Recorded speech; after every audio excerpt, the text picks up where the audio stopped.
Bonjour et bienvenue sur le podcast des Chroniques de l'éveil. Je suis Julie Michaud, coach et thérapeute et spécialisée pour vous accompagner à comprendre ce qui se joue dans votre vie. Pourquoi vous êtes en réaction, pourquoi vous ressentez ces émotions, vous apprendre à vous détacher du personnage principal pour enfin vous amuser à jouer les rôles de votre vie. Découvrez mes prestations sur le site www.juliemichaud.com ou plus de contenu gratuit sur l'éveil sur la page des réseaux sociaux Les Chroniques de l'éveil. N'hésitez pas à me faire des retours sur les différents épisodes ou à venir me parler en direct en message privé. Bon épisode! La problématique qui revient beaucoup en ce moment chez les personnes que j'accompagne ou avec qui je discute, forcément c'est une problématique qui fait écho à ce que j'ai pu vivre et ce que je dépasse de plus en plus. C'est cette notion de tout donner aux autres, d'être vraiment dans la bienveillance, de se dire que c'est notre normalité que de donner aux autres, d'être là pour eux, de les écouter, même quand on n'a pas envie, même quand on n'a pas le temps, même quand on n'a pas l'argent, même quand on n'a pas les connaissances, et bien de toujours représenter la personne qu'ils attendent d'avoir auprès d'eux, à leur écoute. Et en fait, il y a le mot marionnette qui me vient là d'un coup, c'est que on joue le rôle d'une marionnette pour faire plaisir aux autres. Parce que par procuration, on vit notre bonheur à travers les autres, en les voyant heureux, eh bien nous, on va s'autoriser à être heureux. Sauf que le problème, c'est qu'à un moment donné, ça ne fonctionne plus. Ça ne fonctionne plus parce que, à la base, ce comportement est généré par un comportement de survie, parce qu'enfant, on ne peut pas survivre si on n'est pas au contact des personnes qui peuvent assurer notre survie, qui peuvent nous nourrir, nous sécuriser, etc. Qu'on a compris, expérimenté par différents événements de notre vie, parce qu'on a entendu qu'on ne devait pas sortir du cadre, qu'on devait faire en sorte de ne pas apporter plus de problèmes à nos parents, nos grands-parents, nos familles, à l'école. Et ce qu'il y a, c'est qu'avec le temps, plus on a essayé de rentrer dans le cadre et dans le moule de ce qu'on attendait de nous, plus on nous faisait remarquer quand on faisait une erreur, quand on n'était pas à la hauteur, quand on ne remplissait pas ce qu'on attendait de nous, quand on osait exprimer ce qu'on ressentait.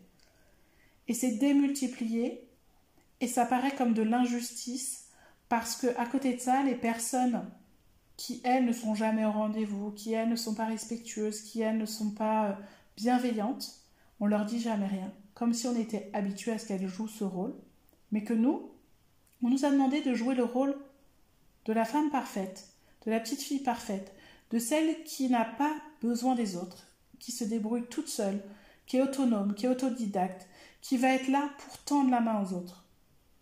Parce que on n'a pas le temps de lui tendre la main, on n'a pas le temps de l'écouter.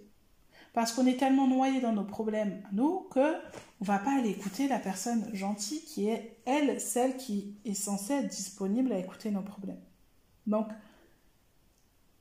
en fait, c'est important, j'ai vraiment à cœur de vous transmettre tout ce qui se passe, parce que ce qui se joue, c'est que, à force, quand on devient adulte, qu'on est en sécurité, et les personnes que je rencontre, avec qui je discute, que j'accompagne, j'ai des personnes de 20 ans, j'ai des personnes de 40 ans, j'ai des personnes de plus de 50 ans.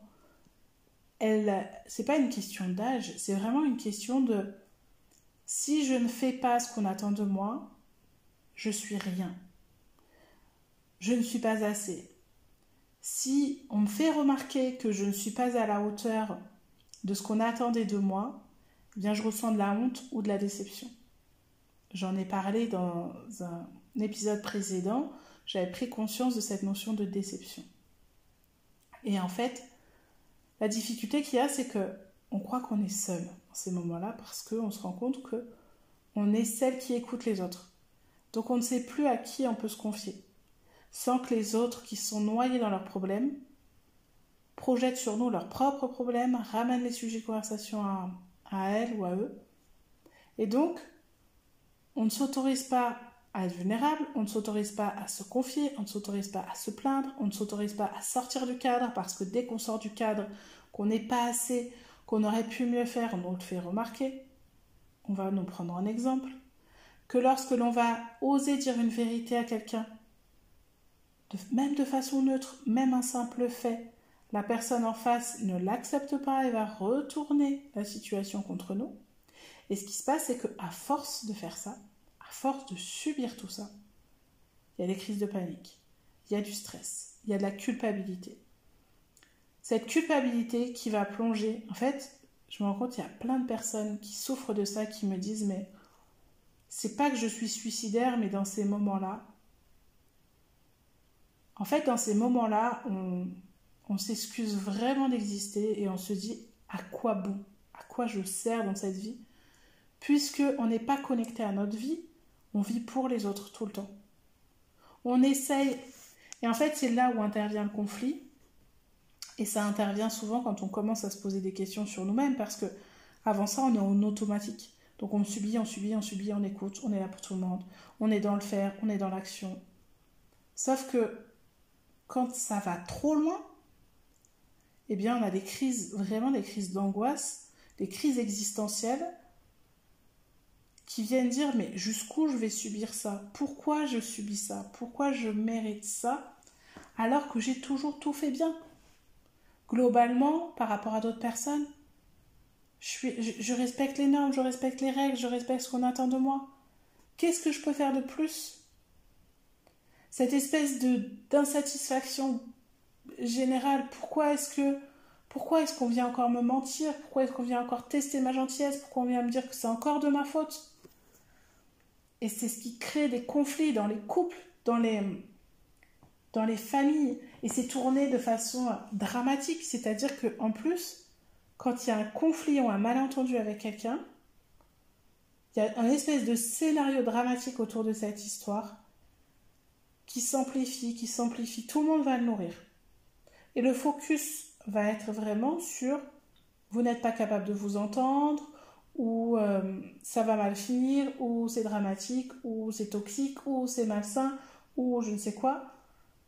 Et pour peu qu'il y ait un rapport de force entre les deux, il y a un rapport hiérarchique, un rapport de parentalité, un rapport de frères et sœurs, eh bien, on va dire, on va encore refaire poser une injonction sur la personne en lui disant mais c'est toi l'adulte, c'est toi la responsable, c'est toi qui devrais gérer ça autrement. Ne pas rendre cette situation conflictuelle. En gros, tu devrais encore prendre sur toi. Sauf qu'à force de prendre sur soi, eh bien le corps, il n'en peut plus. Le corps, il explose. Avec des idées et des pensées, justement liées à la vie et à la survie, qui viennent nous pousser dans nos retranchements. Et c'est là que c'est intéressant. Parce que soit vous subissez les crises d'angoisse en vous disant mais de toute façon, ma vie ne mérite pas d'exister. Mais comme on est quelqu'un de trop bien, on a trop conscience du mal que ça pourrait faire aux autres si on mettait fin à notre vie. Donc jamais on ira se suicider. Et c'est là aussi tout le complexe de la situation, c'est que on veut tellement pas faire de mal aux autres que même ça, on ne pourrait pas s'autoriser à décider du pouvoir de vivre ou non que l'on a. Parce que dans ces cas-là, c'est ça qui nous retient, je pense. Et ces situations, elles sont intéressantes. Pourquoi? Parce que soit on se place en victime, et donc on continue de subir, on se morfond, et alors là, c'est un carnage. Soit on décide de se dire, mais pourquoi je ressens ça? Et jusqu'à quand, en fait, je vais subir ça? Et c'est souvent à ce moment-là, pour des personnes qui sont éveillées, des personnes qui se disent, tiens, je vais me poser les bonnes questions, je vais prendre les bonnes décisions, je vais prendre des décisions, on ne sait pas si elles sont bonnes ou pas, mais je commence à me poser des questions sur ce que je suis, ce que je fais, ce que je vis, ce que je ressens, et le comparer à ce que j'aimerais être, ce que j'aimerais faire, ce que j'aimerais vivre et ce que j'aimerais ressentir, et voir où est le problème. Qu'est-ce qui m'empêche d'aller là où j'ai envie d'aller? Pourquoi aujourd'hui je subis ça et je ne suis pas encore la personne que j'ai envie d'être? Et donc c'est à ce moment-là qu'on va pouvoir mettre en lumière bien ces insécurités, toutes ces sensations physiques qui nous empêchent de devenir la personne qu'on aimerait devenir, pour mettre en place des choses, pour se poser des questions. Et c'est pour ça que ça commence par un temps d'observation.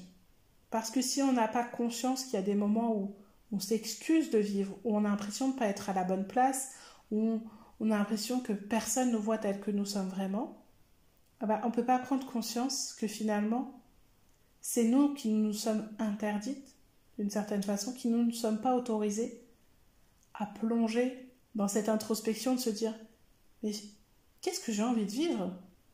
Est-ce que j'ai envie de continuer à me battre pour des principes d'éducation qui, au final, ne correspondent pas forcément à ce que j'ai envie de transmettre à mes enfants ? Est-ce que quand je me mets en colère ou que je suis désespérée par rapport à telle situation, est-ce que ça m'appartient ou est-ce que c'est parce que j'ai peur qu'une personne devienne une autre personne que j'ai connue et je veux tellement la protéger, je veux tellement pas qu'elle tourne mal ou qu'elle devienne comme moi que je vais mettre tout en place pour faire en sorte qu'elle ne devienne pas ça ? Et dans ces cas-là, on déresponsabilise la personne de faire, de ressentir ce qu'elle veut faire et ce qu'elle veut ressentir. On ne peut pas être dans la tête des gens à ressentir et savoir ce qu'ils vivent. On ne peut que s'occuper de ce que nous, on ressent à l'intérieur. Et en fait, quand on a été cette personne toujours tournée vers les autres, au service des autres, à vouloir rendre service à tout le monde, à s'oublier, eh bien oui, on s'est oublié. Alors je sais que c'est un sujet qui revient souvent dans mes podcasts, dans mes posts, mais parce que forcément c'est l'expérience de ma vie, c'est la connaissance de soi, c'est être en capacité, puisqu'on a toujours été en autonomie, plus ou moins autonome et autodidacte dans ce qu'on entreprenait, dans ce qu'on vivait, parce que comme on suivait le chemin qu'on avait tracé pour nous, personne ne s'est vraiment préoccupé dans le détail de savoir si on avait besoin d'aide ou pas. Donc on s'est donné les moyens de correspondre un minimum à ce qu'on attendait de nous pour ne pas poser plus de problèmes, pour correspondre à la bonne étiquette et avoir la bonne note, même si au moindre écart, on ne nous a pas loupé. Aujourd'hui, je me rends compte, grâce aux personnes que j'accompagne, à ce qu'elles vivent, aux histoires qu'elles se racontent, aux situations qu'elles expérimentent, je vois aussi ce qui se joue dans ma propre vie quand je suis dans ce mode-là, et je me dis que finalement, quand on se sent manquer de respect par les personnes, parce qu'on leur donne tout et qu'il n'y a pas de reconnaissance derrière, souvent c'est parce qu'on ne se respecte pas nous-mêmes, puisqu'on n'a pas su mettre les limites de ce qui était juste ou pas pour nous, parce qu'on n'a pas su écouter notre cœur et on a fait des choix plutôt par rapport à la peur, plutôt que par rapport à ce qui nous animait, ce qu'on avait envie de vivre. Donc, finalement, on se dévalorise tellement parce que on ne connaît pas notre vraie valeur. On a l'impression que notre valeur, ça dépend des bonnes notes qu'on reçoit, ça dépend des résultats de notre entreprise ou de notre situation financière ou de notre situation familiale. Et donc, on s'est complètement désidentifié de ce qu'on était et nos références, ça va être justement, est-ce que je suis en couple, est-ce que j'ai des enfants, est-ce que j'ai une bonne situation, est-ce que ceci, est-ce que cela, mais on ne va pas aller voir si à l'intérieur on se sent heureux, si on se sent épanoui, si on se sent rempli de gratitude pour ce qu'on vit, pour ce qu'on traverse. Alors qu'en réalité, la vie, c'est quoi d'autre ? C'est quoi d'autre que d'expérimenter, d'être en capacité d'aborder tout ce qu'elle va nous présenter, d'être suffisamment en confiance pour tester des nouvelles choses, des nouvelles rencontres, pour se nourrir de ce qui est important pour nous, ce qui nous fait du bien, au lieu d'essayer de se nourrir au travers du bonheur des autres. Alors, je sais qu'il y a des gens qui vont me dire « Ben oui, mais c'est important pour moi que les gens que j'aime soient heureux. » Mais si vous êtes malheureuse, les gens que vous aimez, ils vont sentir qu'il y a quelque chose qui sonne faux. Et je me rends compte finalement que quand on essaye de forcer une relation, quand on essaye d'être quelqu'un de bien et que ça ne fonctionne pas, eh bien souvent on manque d'honnêteté envers nous-mêmes et envers la personne.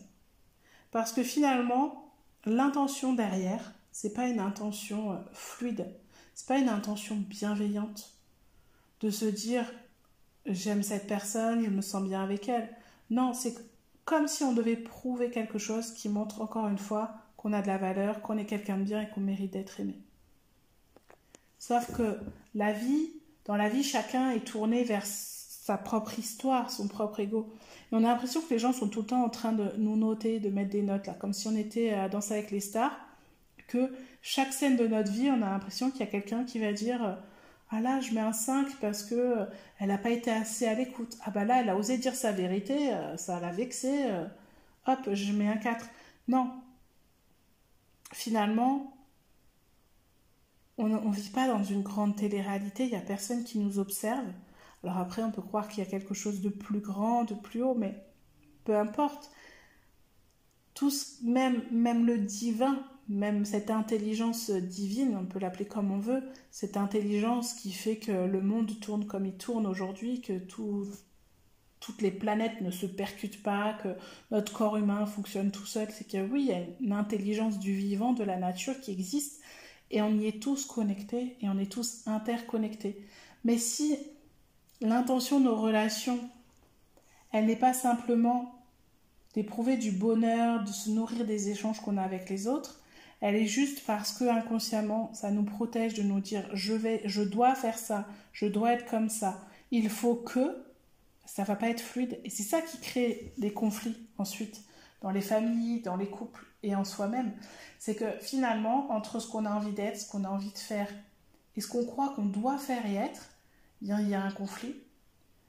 Et c'est ce qui va créer toutes ces angoisses, tout ce stress par rapport à nos relations, par rapport à notre situation professionnelle, par rapport à notre situation financière. Et chaque fois qu'on va chercher avec notre mental comment résoudre le problème, eh bien on va s'enfoncer dans cette difficulté, dans cette problématique, dans cette souffrance. Alors que si on dit, bon là, c'est pas fluide. Pourquoi c'est pas fluide ? Qu'est-ce que je ressens par rapport à ce sujet, dans ces conditions, et qu'on mène une vraie enquête d'introspection, mais liée à ce que je ressens, de quoi je me protège, qu'est-ce que j'évite, au lieu de dire comment je peux faire pour sortir de cette solution. Si on prend une histoire de couple, on peut soit passer son temps à se dire que c'est la faute de l'autre, ou sa faute à soi, et compter les points en disant de toute façon c'est 50-50, et lui il a fait ceci, et elle a fait cela, et lui il a dit ci, et elle a dit ça, et lui n'a pas fait ci, et elle n'a pas fait ça. Ou alors on peut se dire, pourquoi est-ce que je suis toujours dans ce couple ? Qu'est-ce que je ressens ? Est-ce que ce que je vis avec cette personne correspond à ce que j'ai envie de vivre dans une relation sentimentale ? Quand on a des difficultés dans son travail, un mal-être au travail, pourquoi est-ce que vous infligez ça ? Aujourd'hui, il y a beaucoup d'offres d'emploi. La difficulté, vous allez me dire, c'est oui, mais par exemple, je ne gagnerai pas le même salaire. Mais votre bonheur et votre bien-être, est-ce qu'il est proportionnel au salaire que vous gagnez, vous continuez à être aussi mal ? Ou est-ce que si demain vous arrivez à faire un métier qui vous plaît, mais en gagnant moins d'argent, vous n'allez pas être plus épanoui et plus à même de trouver d'autres solutions pour trouver de l'argent peut-être. Mais souvent on s'enferme. On s'enferme parce on croit qu'on doit correspondre à des choses. On croit que pour être quelqu'un de bien, pour réussir notre vie, comme si à la fin on allait nous noter. Alors je sais que dans des religions on pense ça. Mais est-ce que finalement c'est mieux de se forcer avec quelqu'un en lui faisant croire qu'on l'aime et qu'on est heureux ou heureuse avec cette personne, ou être sincère avec elle et avec soi et se dire non, cette relation n'est pas possible parce qu'elle nous fait du mal à tous les deux et je préfère être tout seul ou plus tard avec quelqu'un d'autre avec qui je pourrais m'épanouir et être vraiment moi-même. Est-ce que c'est plus honnête de continuer dans une entreprise où on n'aime pas aller travailler avec des collègues qu'on ne supporte pas et donc forcément notre productivité, ce qu'on va faire, même si on essaye de se convaincre qu'on fait du mieux possible, ça va pas être bon, l'ambiance va pas être bonne. Qu'est-ce qui est plus sain pour les autres comme pour soi ? Donc je pense qu'à un moment donné, il faut vraiment s'observer pour voir quand est-ce qu'on se ment. Et accueillir ça sans jugement en se disant que c'est juste de la protection. C'est juste notre système nerveux, notre subconscient qui essaye de nous protéger d'un danger parce qu'il préfère rester dans une zone connue. Mais se poser la question du si j'avais une baguette magique et si je me sentais suffisamment en sécurité, qu'est-ce que je m'autoriserais à faire, à vivre et à ressentir? Est-ce que je me forcerais à rester en couple avec cette personne si je n'avais pas de difficultés financières, par exemple?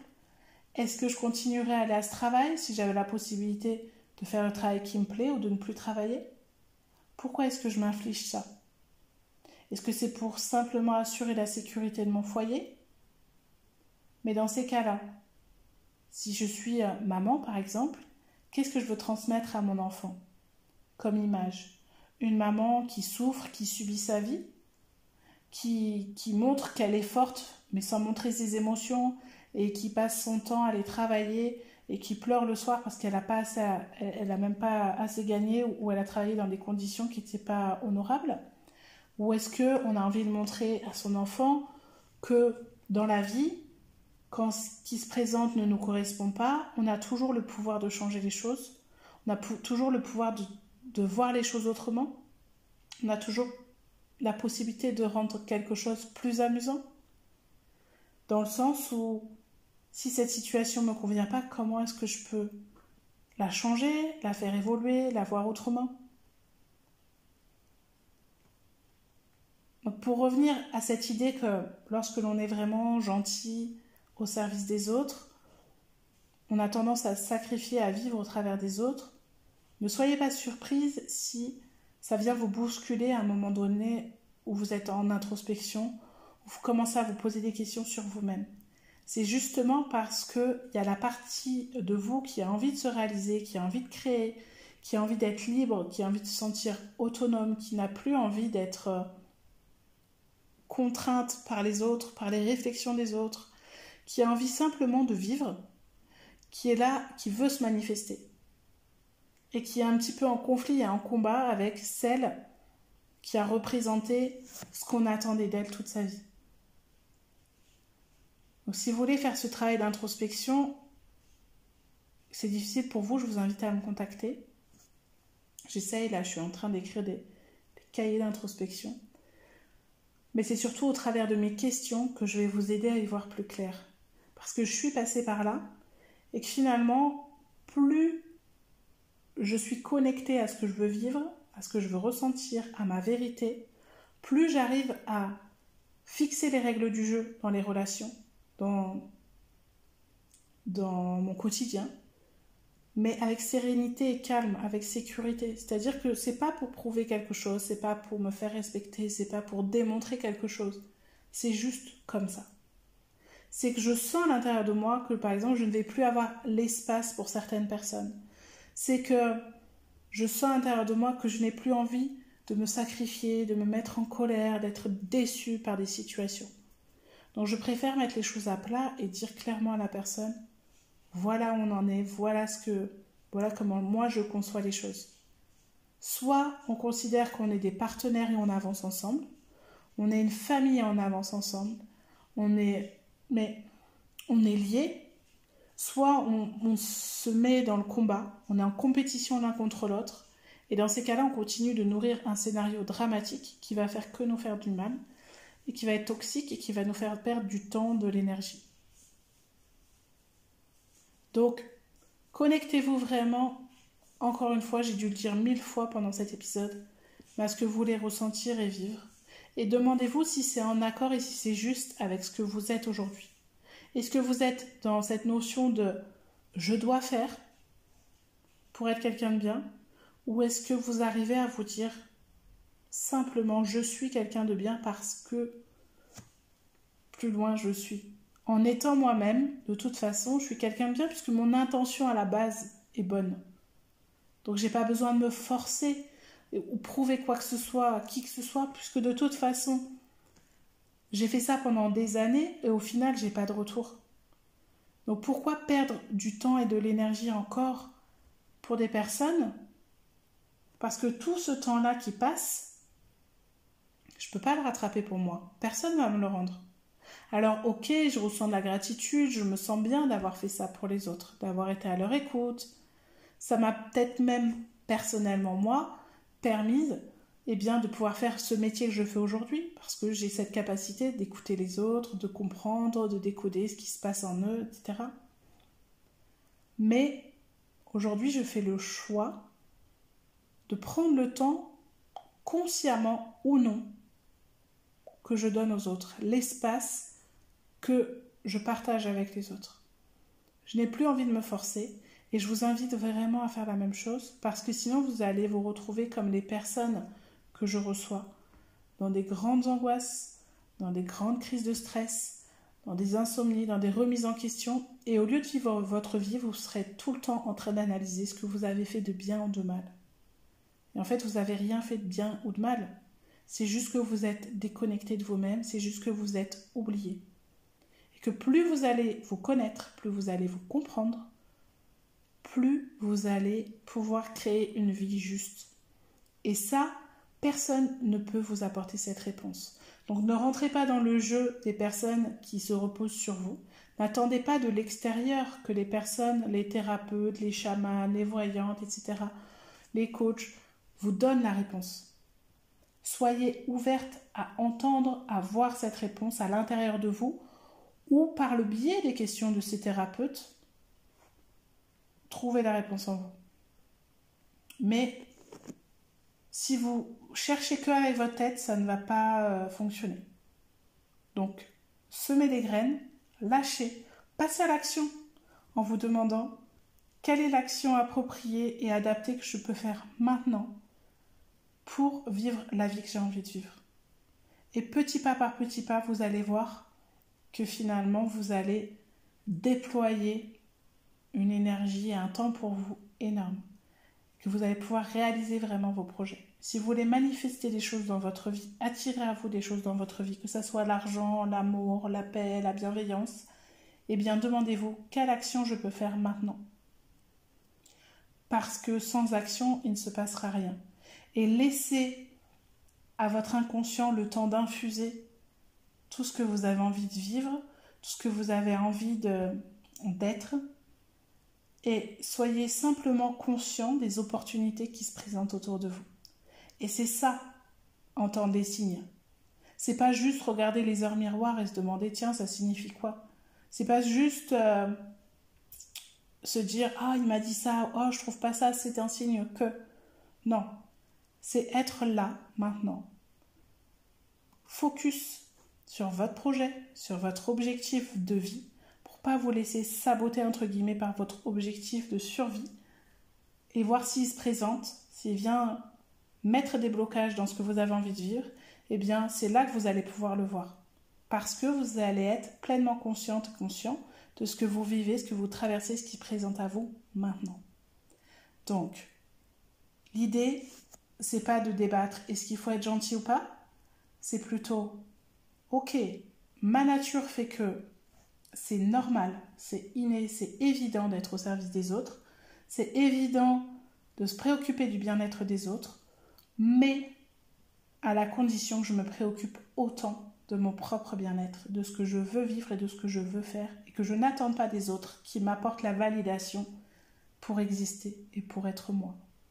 Je m'autorise à être moi. Et plus je vais m'autoriser à être moi et incarner la personne que je veux être et que je veux devenir, plus les autres vont suivre ce chemin et le respecter. J'attends vos retours avec impatience sur le compte Instagram des Chroniques de l'éveil ou par mail sur mon site internet www.juliemichaud.com. Si vous voulez que je vous accompagne dans cette démarche, n'hésitez pas à m'envoyer un message pour qu'on puisse procéder à un appel découverte. C'est gratuit.